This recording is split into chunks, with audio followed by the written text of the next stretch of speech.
तो जब आप लोगों को कोई प्रोजेक्ट अच्छा नहीं लगता तो आपके लिए ना बोलना कितना मुश्किल होता है? बहुत ना बोलती हूँ। लेकिन ना करना आना चाहिए। जब आप कोई फिल्म डायरेक्ट या प्रोड्यूस करने का डिसीजन लेते हैं, क्या देखते हैं, like what attracts you to that film? तो वो बिलीवेबिलिटी लाना, जैसे मेरे एक घर था वेलकम के अंदर जो ऐसे हिलता है, 2-3 ऐसे कुछ बम्बूज हैं उस पे, तो वो डिस्कस हुआ कि यार ये घर इतने 3 बम्बू में रुक नहीं सकता।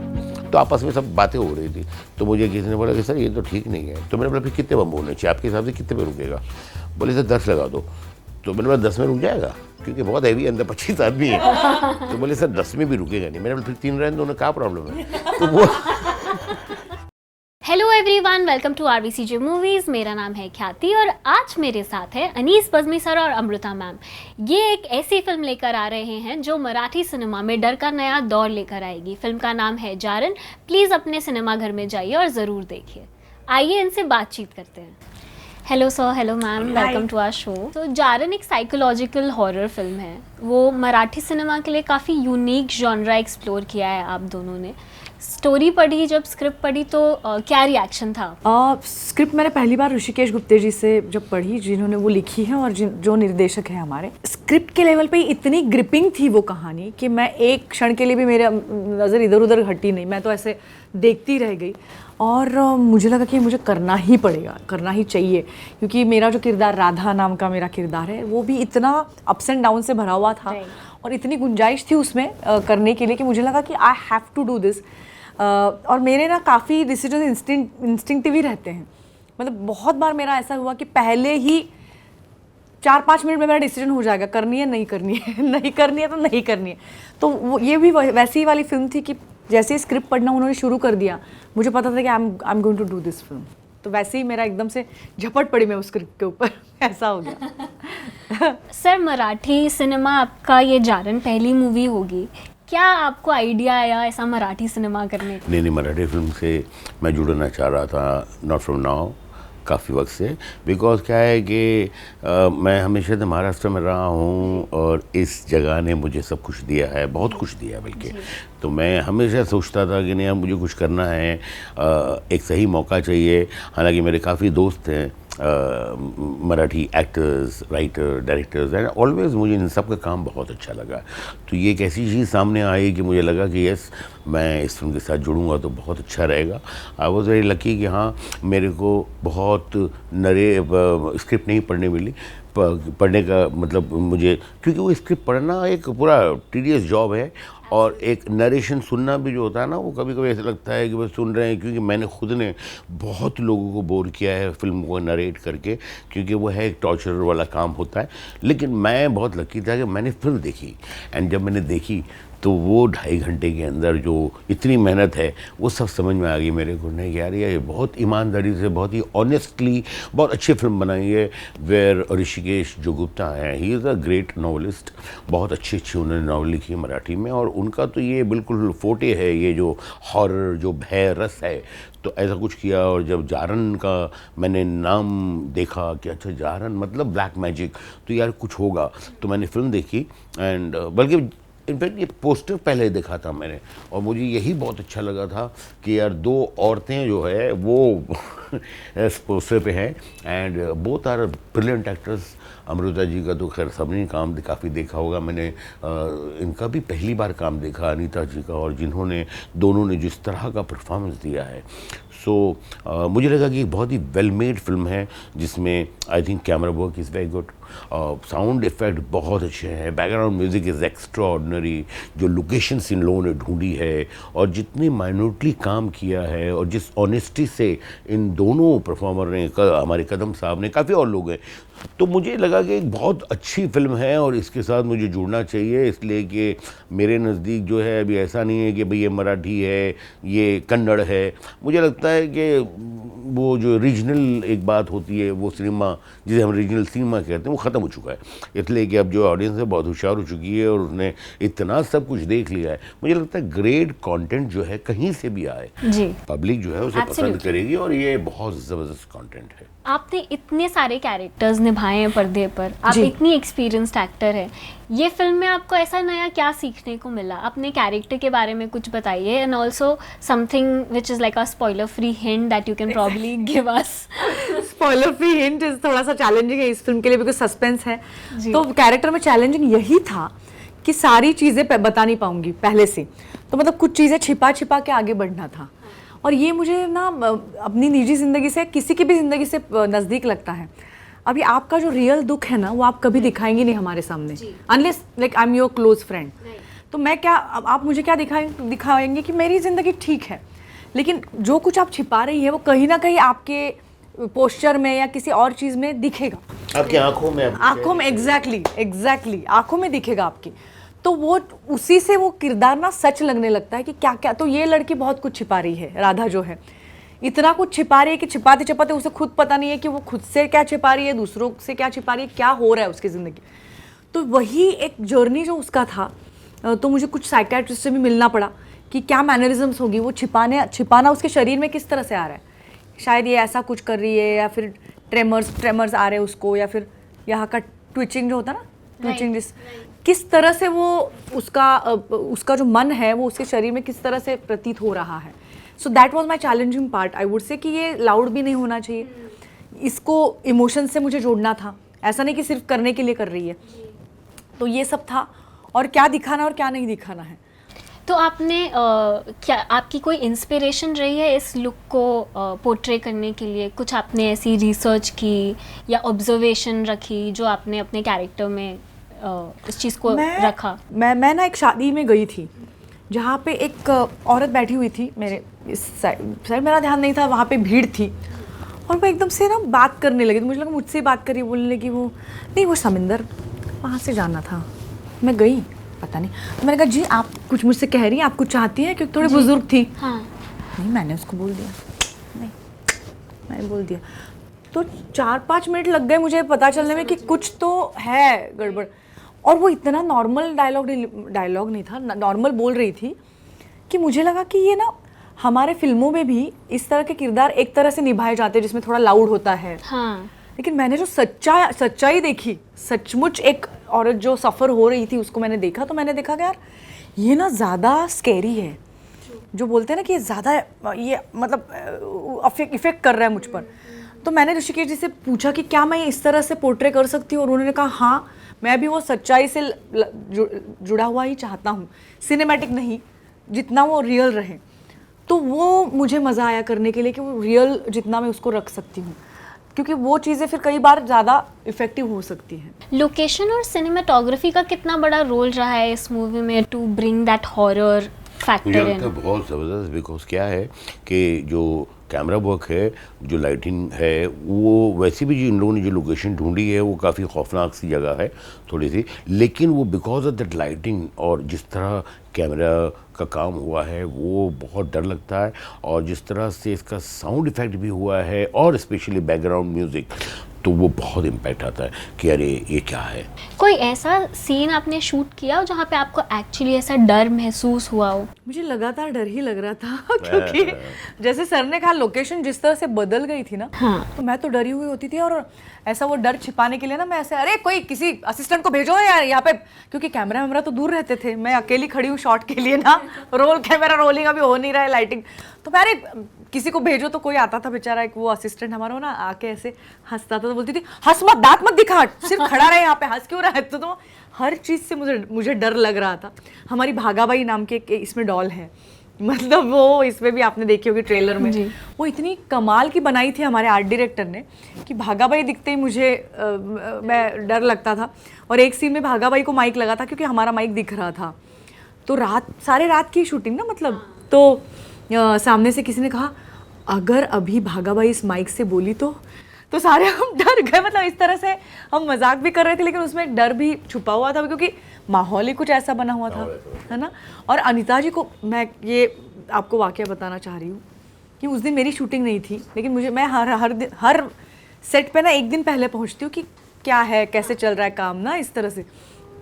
तो मैं गई एक जहाँ पे लोकेशन थी, और मैं रास्ते पे इनकी एंट्री का सीन शूट हो रहा था अनीता जी के, और पहली बार ना मैं ऐसे गई उड़ते टहलते आराम से वहाँ पे पहुँची, और एकदम से मेरी सांस रुक जाना जो होता है ना, वो मैंने देखा कि अनीता जी ऐसे, मतलब उनका ऐसे शॉट है, वो ट्रेलर में ऐसे इधर उधर ऐसे देखती हुई वो आ रही है। मतलब एक हिला देना जो चीज़ होती है ना, बायोलॉजिकल रिएक्शन आया मेरा, तो मुझे पता चल गया कि मुझे अब डरने की एक्टिंग करने की ज़रूरत नहीं। मैंने इनको पहली बार देखा ना, तो मुझे किसी ने पूछा आपको पैरानॉर्मल कोई एक्सपीरियंस आया, मैंने कहा इनको पहली बार देखना ये मेरे लिए वही एक्सपीरियंस था।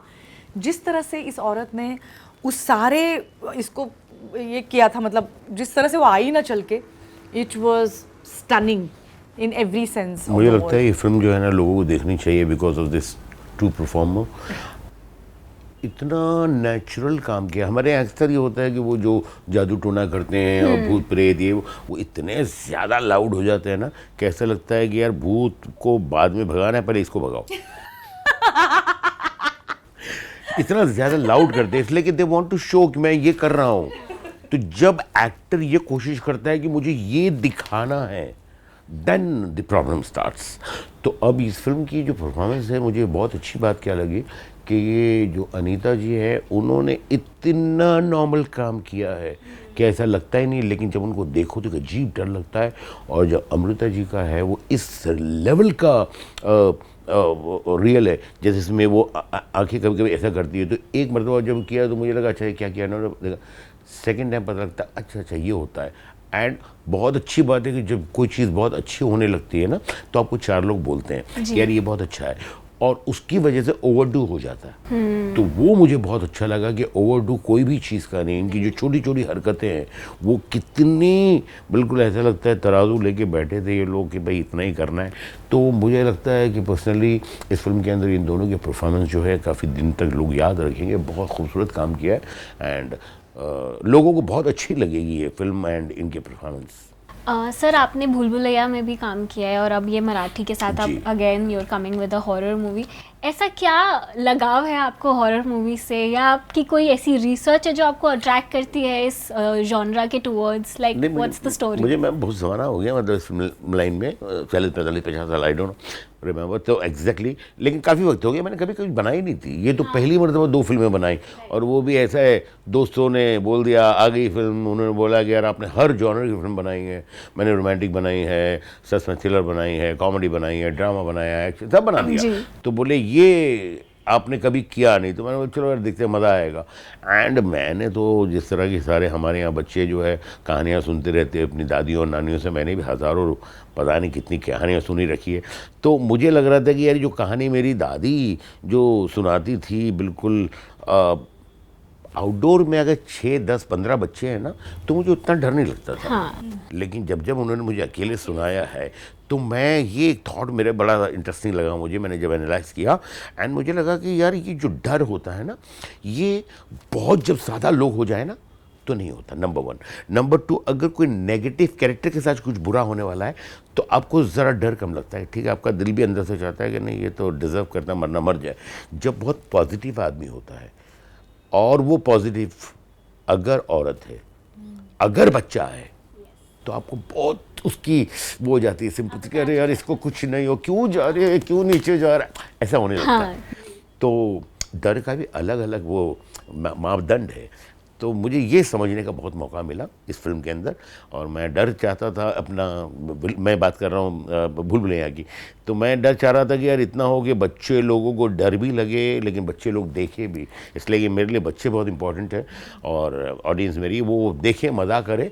तो ऐसा है जैसे आपको बताऊँ, डर जो है ना उनको रोलर कोस्टर में भी लगता है, right, but they want to sit, बैठना भी है क्योंकि वो मज़ा भी आ रहा है और डर भी आ रहा है। तो सिर्फ ये नहीं है कि डर की वजह से लोग देखेंगे नहीं, बच्चों को उतना डराइए जो डर देख सके और उतना मज़ा आना चाहिए। तो अभी तो मैं अभी कुछ फंक्शन में गया था, वो कोई अपने प्रोग्राम पे कॉलेज अपने स्कूल में, तो किसी बच्चे ने रू बाबा की ड्रेस पहने हुए थे, किसी ने मंजुलिका का पहना हुआ था, तो इट वॉज वियर्ड एंड यही मैं चाहता था। तो आई एम वेरी हैप्पी कि उस तरह की फिल्म मैंने बनाई, पार्ट 2 एंड पार्ट 3, एंड ये पिक्चर जो है इसके अंदर मैं जुड़ा।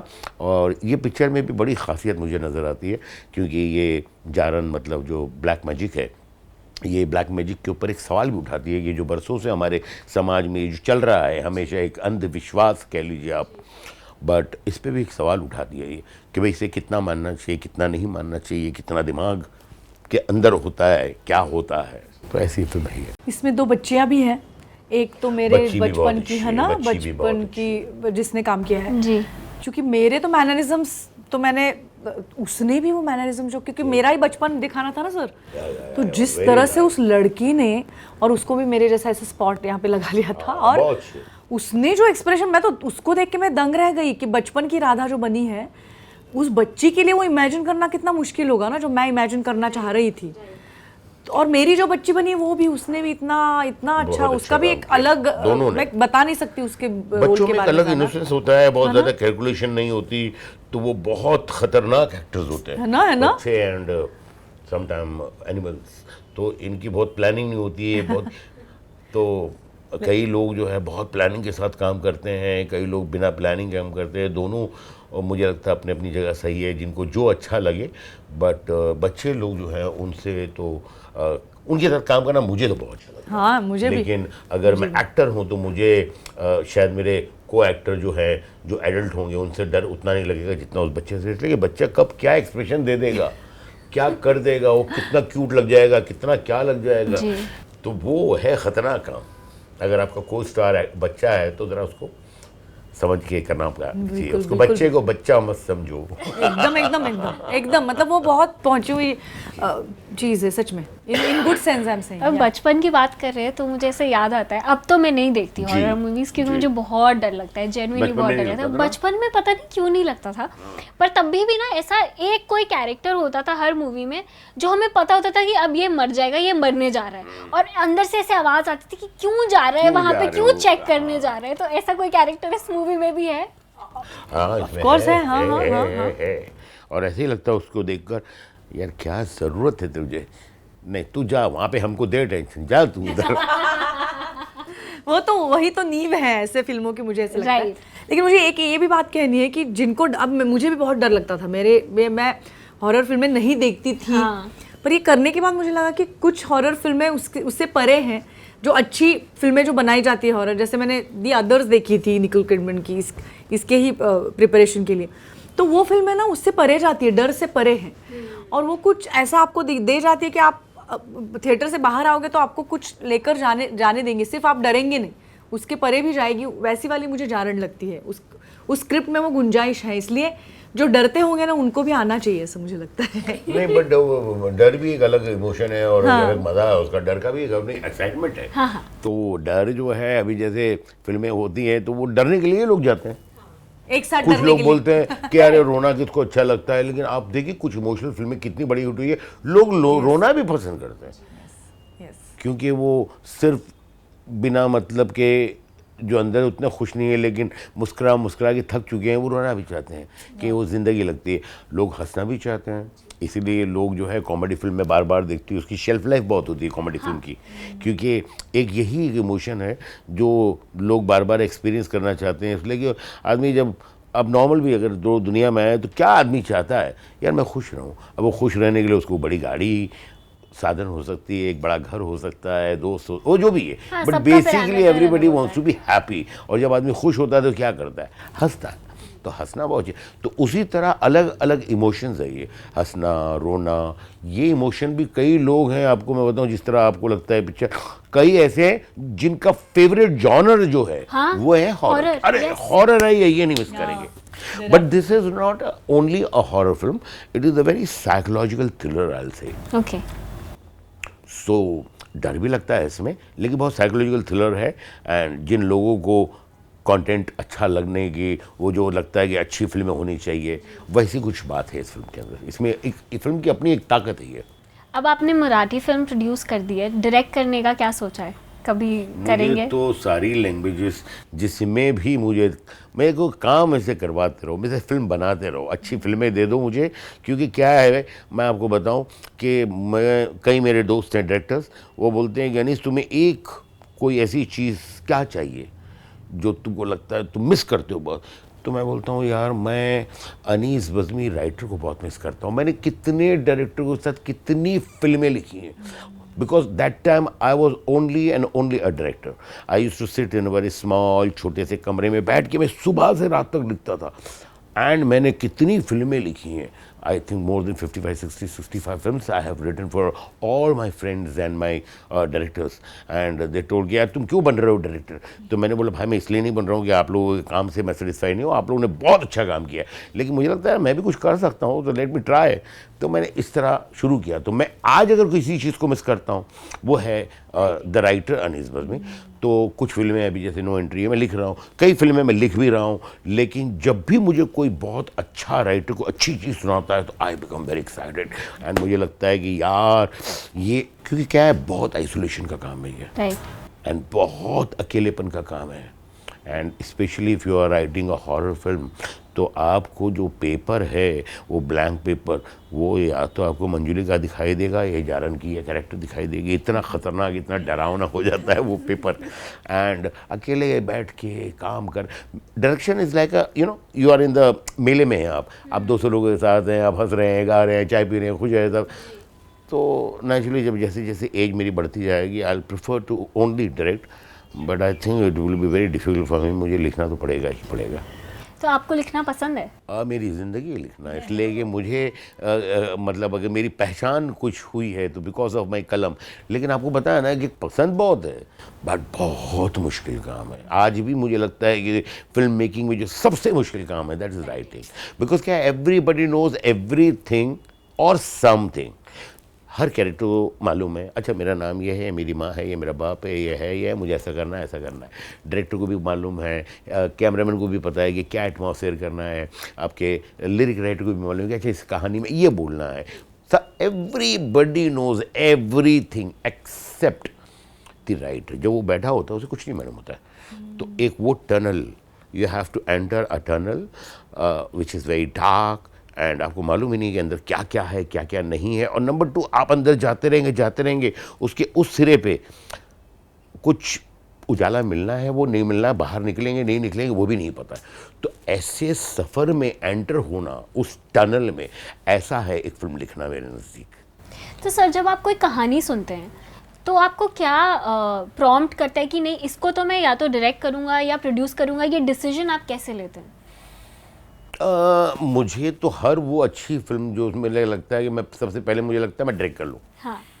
तो उसमें थोड़ा सा मैं हूँ, समझ लीजिए थोड़ा लालची कि नहीं ये मैं डायरेक्ट कर लेता हूँ। फिर मुझे ऐसा लगता है कि नहीं अभी मेरा टाइम का प्रॉब्लम हो रहा है, मेरा ये भी प्रॉब्लम है, बहुत सारे प्रॉब्लम है, तो फिर दिल पे ऐसे सील का पत्थर रखता हूँ और कहता हूँ कि ठीक है आप डायरेक्ट करो।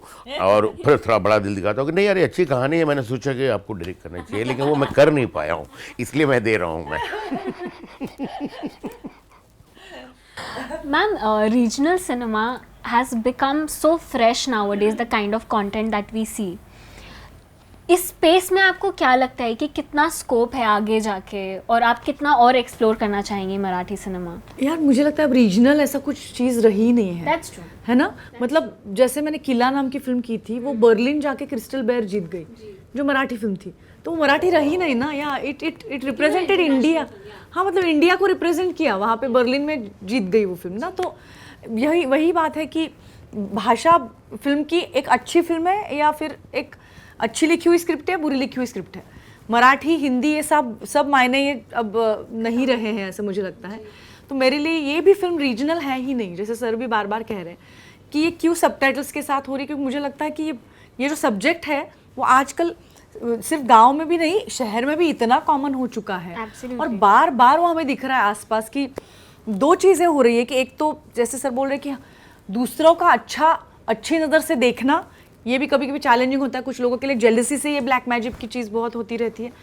या फिर दूसरी बात यह है कि हम उसको जोड़ते हैं, मतलब मेरे ज़िंदगी में कुछ अगर दुख हो रहा है, मैं बीमार हो गई, तो हम बस बीमारी को बीमारी की तरह से नहीं देखते ना, हम मुझे लगता है कि आपने कुछ किया इसलिए मैं बीमार हो गई, कुछ में मुझे करवाया, तो ये भी एक तरीका है। और अगर मिर्ची आपने ऐसे निकाली और हाँ। उसमें जलाई और उसमें से किसी को खांसी नहीं आई तो श्योर है कि ये किया ही है। एग्जैक्टली। तो हाँ, नजर लगना भी तो आजकल कितना होता है। हाँ एग्जैक्टली।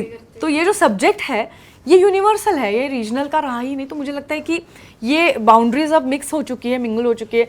एक बार नवाज ने मुझसे ये बात कही थी जब किला विला बन रही थी, तब मुझे बोल रहा था यार मराठी में कितना अच्छा काम हो रहा है, मुझे मराठी में काम करना है। तो लाइक ये है कि कुछ वहाँ के एक्टर्स वहाँ करना चाह रहे हैं, सब मिक्स हो गया अब। तो ऐसी चीज रही नहीं है। एक अच्छी फिल्म है हर लैंग्वेज में। मलयालम फिल्में कितनी अच्छी बन रही है अभी। एब्सोल्युटली। मतलब सर वो अट्टम नाम की फिल्म मैंने अभी देखी हाल ही में, मतलब क्या फिल्में बन रही है सारी लैंग्वेजेस में। तो मतलब अब लैंग्वेज रीजनल कुछ ऐसा बचा ही नहीं है, ऐसा मुझे ये लगता जो है। नज़र लगना है ना, ये शुरू हुआ है बिल्कुल बिगिनिंग में माओ की ज़्यादा प्यार की प्यार वजह की से वजह से। कि बच्चा ज़रा सा बीमार हो गया ना, मेरे बच्चे को नज़र लगी। इसलिए कि दुनिया की हर माँ को उसका बच्चा दुनिया का सबसे खूबसूरत बच्चा लगता है, और वो इमोशन को आप चेंज नहीं कर सकते हो। और वो सच्चाई को अगर आपने बोल दिया तो आपने एक बहुत बड़ा दुश्मन अपनी ज़िंदगी में पैदा कर दिया उस माँ के रूप में।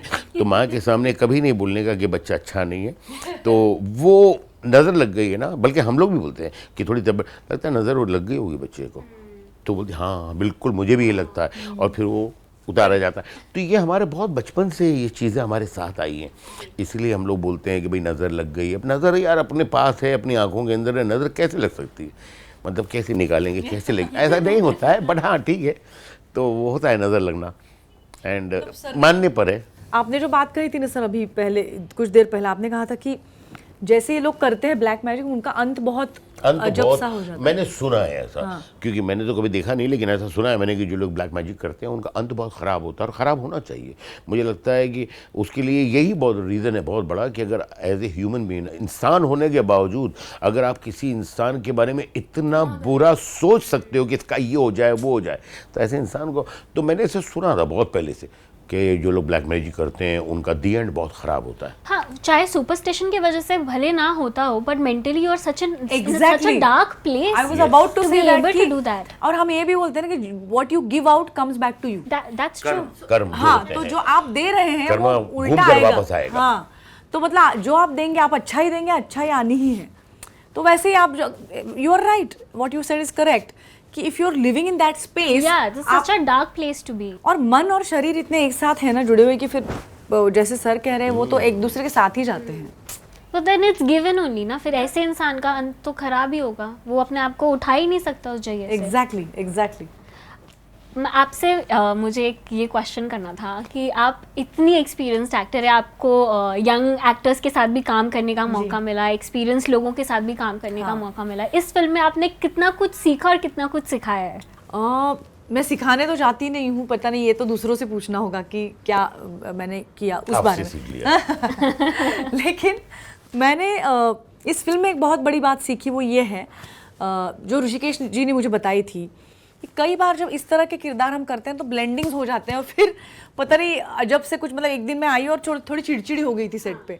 तो उस दिन उन्होंने मुझे कहा था, अमृता राधा बनकर मत आना सेट पे, राधा को साथ लेकर आना। तो ऐसे वाले किरदार भी काम माइंड से ही निभाने हैं। फाइट सीक्वेंसेस भी काम शांत माथा रख के ही करने होंगे, नहीं तो ताव में अगर मैं इनको मारने लगी तो भी लग भी सकती है। Right. तो ये कामनेस एक अलग तरह की है जो मुझे सीखने मिली। और अभी जब अनीस सर इस फिल्म के साथ जुड़े हैं तब यार मैंने एक बहुत इंपॉर्टेंट बात मैं अभी भी सीख रही हूँ। एक तो इनकी एनर्जी मैं सीख रही हूँ, इनका ओपन फ्री थिंकिंग मैं सीख रही हूँ। और तीसरी बात, मुझे लगता है कि सक्सेस के हर किसी के मायने होते हैं। जैसे सर ने कहा कि बड़ी गाड़ी आ जाए किसी को लगेगा मैं सक्सेसफुल हूँ। मुझे ऐसा लगता है कि अगर मेरे साथ मेरे दोस्त भी मेरे साथ चल रहे हैं, आगे बढ़ रहे हैं, तो मुझे लगता है वो सबसे बड़ी सक्सेस है। कि तो सर से मैं वो सीख रही हूँ कि वो सबको लेके साथ लेके चलो, ये वाली जो बात है ना, तो ये मैं सीखना और चाह रही हूँ और मैं सीख भी रही हूँ। मुझे एक बात बहुत अच्छी लगी इनकी, इन्होंने सेकंड टाइम, पहले भी एक सवाल यही पूछा था और अभी भी, क्या आपने क्या सीखा। मुझे लगता है this is a very important question. वो जब हम फिल्म करते हैं ना, तो कभी कभी रीज़न होता है कि यार ये पैसे मिल रहे हैं इसलिए करना है, कभी रीज़न ये होता है कि अभी कुछ नहीं है तो ये कर लेते हैं, कभी ऐसा लगता है कि ये वजह से मेरे दोस्त लोग हैं यार अभी जिद कर रहे हैं, ठीक है कर ले। बहुत सारे रीज़न्स होते हैं फिल्म करने के, लेकिन उसमें मुझे पर्सनली ऐसा लगता है कि एक बहुत बड़ा रीज़न ये होना चाहिए कि इस फिल्म से मुझे क्या सीखने मिलेगा। अगर किसी फिल्म से आप कुछ भी नहीं सीख रहे हो तो मुझे लगता है कि वो ठीक है, आपने एक फिल्म कर ली है। जैसे कई फिल्म, अभी जैसे मैं फिल्म बना रहा था अपना दीवानगी, तो वो स्प्लिट पर्सनालिटी पे फिल्म थी, तो मैं उस फिल्म के लिए न जाने कितने साइकियाट्रिस्ट से मिला होगा, पूछा होगा मैंने, 4, 6, 10 ऐसे पेशेंट से भी मिला हूँ जिन्हें वो था। तो आज उस फिल्म के बारे की वजह से ही मुझे स्प्लिट पर्सनैलिटी के बारे में इतनी नॉलेज चाहिए। हाँ, तो वो मुझे लगता है यार मैंने इसमें ये चीज़ सीखी। तो हर फिल्म चाहे बहुत छोटी सी चीज़ हो, लेकिन एक सुकून एज एन आर्टिस्ट आपको होना चाहिए कि नहीं यार इस पिक्चर ने मुझे ये सिखाया, और इतने सारे पैसे दिए वो अच्छी बात है, पर ये सिखाया। Correct correct. सर जब आप कोई फिल्म डायरेक्ट या प्रोड्यूस करने का डिसीजन लेते हैं, आपको आप सबसे पहली चीज़ क्या देखते हैं, like what basically attracts you to that film, कि हाँ ये it has that it factor, like what qualifies as an it factor for you? यार मुझे पर्सनली लगता है कि यार एक छोटा मोटा बहुत मुश्किल से नाम बनाया है, बहुत मुश्किल से, पता नहीं कितने साल मेहनत करके, यार ये ख़राब नहीं हो जाए, कि ऐसा नहीं लगे। एंड लोगों को एक थोड़ी सी उम्मीद भी है कि अगर अनीस बज़्मी है तो इतना मिनिमम होना चाहिए। तो मैं वो देखता हूँ उस कहानी के अंदर कि यार वो मज़ा आ रहा है कि नहीं। एज ए ऑडियंस देखिए, मुझे नहीं पता है कि आपको क्या पसंद है, उनको क्या, हर इंसान की अलग पसंद है सब। ये मुझे ये पता है कि मुझे क्या अच्छा लगता है। एंड मैंने अभी तक अपने आप को बहुत वो राइटर और डायरेक्टर और उनकी थिंकिंग और वो डूज एंड डोंट्स ये होते हैं ऐसा कर, वो ऐसा कभी नहीं किया। मुझे जो अच्छा लगता है, कई मरतबा, जैसे आपको एक छोटी सी बात बताऊँ, मेरा एक घर था वेलकम के अंदर जो ऐसे हिलता है, और वो एक वो 2-3 ऐसे कुछ बम्बूज हैं उस पर है। तो वो डिस्कस हुआ कि यार ये घर इतने 3 बम्बू पे रुक नहीं सकता। तो आपस में सब बातें हो रही थी, तो मुझे किसी ने बोला कि सर ये तो ठीक नहीं है। तो मैंने बोला फिर कितने बम्बू होने चाहिए आपके हिसाब से, कितने पे रुकेगा? बोले सर 10 लगा दो। तो मैंने बोला 10 में रुक जाएगा, क्योंकि बहुत हैवी अंदर 25 आदमी है। तो बोले सर 10 में भी रुकेगा नहीं। मैंने बोला फिर 3 रहने दो, उन्हें क्या प्रॉब्लम है? तो वो मुझे अच्छा लगता था, मेरा बिलीफ था। अब वो केमिस्ट्री एंड फिजिक एंड जो भी और आप वर्ड्स बोलिए उसके हिसाब से शायद रॉन्ग हो, बट मेरा इमोशन उस तक था कि मुझे मज़ा आना चाहिए, मुझे हंसी आनी चाहिए कि अंदर ये 25 लोग बहुत टेंशन में हैं और बेचारे मरने वाले हैं, लेकिन मुझे हंसी आनी चाहिए, क्योंकि दूसरे का दुख जो है मेरे लिए बहुत सुख हो सकता है।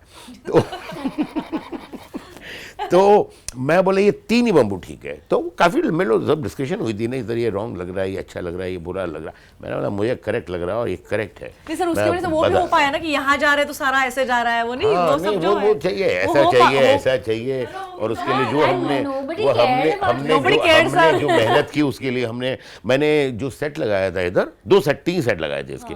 एक सेट हमने बाहर का लगाया था लोनावला में, और एक सेट यहाँ लगाया था फिल्म सिटी में। तो फिल्म सिटी में पूरा एक हाइड्रोलिक सेट लगाया था जो 45-50 डिग्री इतने जाता था।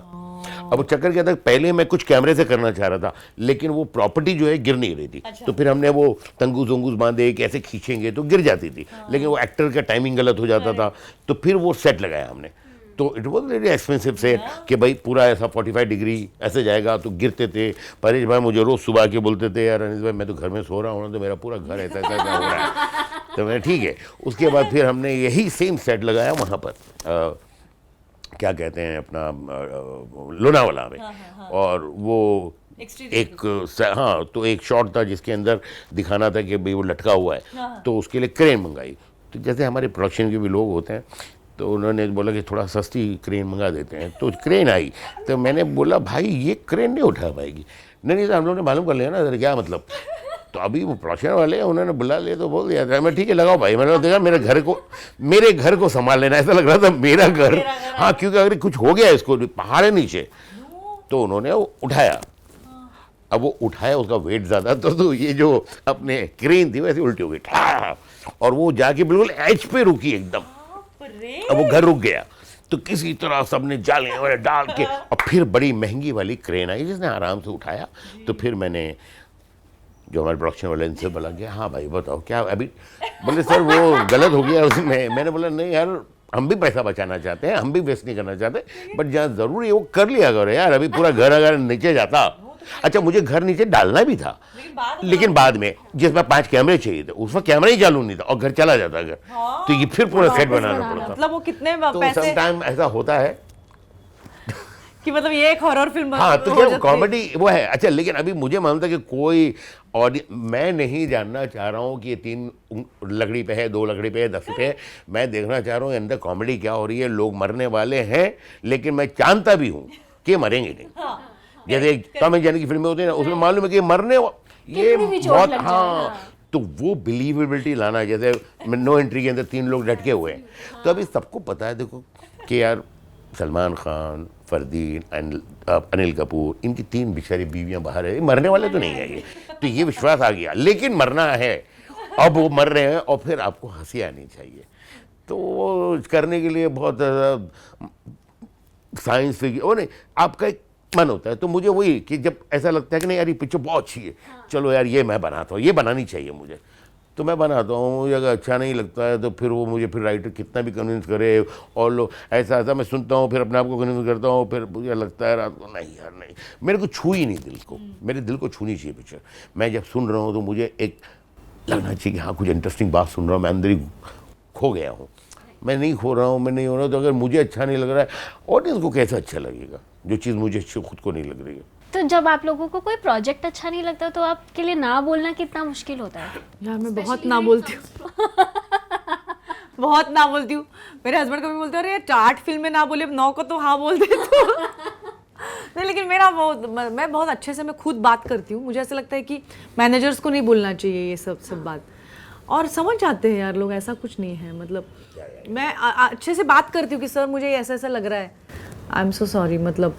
लेकिन कई बार मैंने गलत भी किया है कि मुझे जब लगता है कि यार, लेकिन अब ऐसा नहीं करती। मुझे लगता है कि वो जो ना है ना, वो आपको फेस करना चाहिए, तो फिर दोस्ती रह जाती है। सही बात। ऐसा कोई इगोइस्टिक नहीं होता है। बाद में मुझे उन्हीं लोगों ने कास्ट भी किया है बाद में, ऐसा कुछ नहीं है। तो बात करो, अगर वो मुझे कन्विंस करते तो कर भी लेती हूँ, ऐसा भी क्या हो गया यार, मतलब कर लेना यार।